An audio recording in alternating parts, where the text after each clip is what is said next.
Good morning! Welcome sa Pahina Chismosa! Pang 11 days na po kami dito ni Manoy. At guys, tingnan nyo guys si Manoy. Ayan, nagkakape sa tabing playa. Tapos may baon pa siyang suman. Ayan, di po ba ang ganda ayan Relax na relax. Siyempre dito po yung chismosa. Nagkakamera ako kaya hindi nyo muna ako makikita. Siyempre dyan ayan po yung sitwasyon ng dagat ngayon. Ayan po ang karagatan. Day 11 na po tayo guys. At malapit na pong matapos yung aming trabaho. Konting-konti na lang.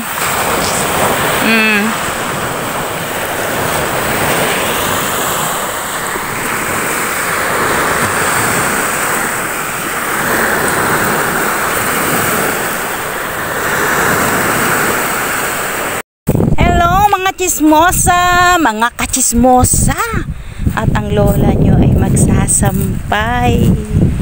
Alam nyo na, dahil ang sabi ng mga marites, hindi na po ako pwede mag-content na naglalaba. So maglagay tayo ng content na tayo ay magsasampay. Ano ba? Ayan po yung dagat guys. Kita nyo yan. Katanghali ang tapat po yan. Si lola nyo ay magsasampay.